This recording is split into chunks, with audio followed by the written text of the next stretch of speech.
સુરત પોલીસે યુવાઓ અસામરિક પ્રવૃત્તિઓથી દૂર રહેવા અને એનડીપીએસ સાયબર ક્રાઇમ પ્રોહિબિશન જેવી પ્રવૃત્તિઓમાં ન સંકળાય તેને લઈને ડિંડોલી પોલીસ દ્વારા જીમમાં આવતા યુવાનોને માહિતી આપી જાગૃત કરવામાં આવ્યા છે। સુરતમાં છેલ્લા કેટલાક સમયથી અસામરિક પ્રવૃત્તિઓ સાથે નશાખોરી પણ વધી રહી છે, ત્યારે પોલીસ હવે લોકોને ખાસ કરીને યુવાનોને આ બદીથી દૂર રાખવા માટે જાગૃતિ ફેલાવી રહી છે। સુરતના ડિંડોલી પોલીસ દ્વારા જીમમાં આવતા યુવાનોને હાલમાં બનતા શરીર સંબંધી ગુનાઓ તેમજ માર્ગ અકસ્માત, સોશિયલ મીડિયાને લગતા ગુનાઓ, પોક્સો સંબંધી ગુનાઓ સાથે પ્રોહિબિશન અને એનડીપીએસ સાથે સાયબર ગુનાઓથી બચવા કઈ રીતે સજાગ રહેવું તે અંગે જાગૃતિ કરી માર્ગદર્શન આપવામાં આવ્યું હતું। આજરોજ અમે અહીંયા ડિંડોલીમાં કિંગ્સ જીમ કરીને જીમ આવેલું છે,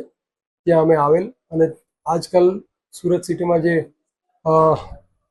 વારદાતો જે થતી જાય છે, જે ગુનાહિત પ્રવૃત્તિઓ વધતી જાય છે, એના સંદર્ભમાં જે યંગ બ્લડ છે, જે બધા યંગ જનરેશન છે, એ લોકોને થોડું સલાહ સૂચન તેમજ સાયબર અવેરનેસ માટેની સલાહ સૂચન આપવા માટે આવેલ હોય અને એનો સેમિનાર આપેલ હોય, જેમાં લોકોનો સારો પ્રતિસાદ મળેલ અમને અને જરૂરી સૂચનો આપેલ હોય। હાલ સુરત પોલીસ યુવાઓને ખોટા માર્ગે જતા બચાવવાની સાથે જ ગુનેગારોની સંગતમાં ન પડે સાથે યુવાઓ નશા, સાયબર ક્રાઇમ જેવી પ્રવૃત્તિઓથી દૂર રહે તે માટે જાગૃત કરી સલાહ આપવામાં આવી હતી।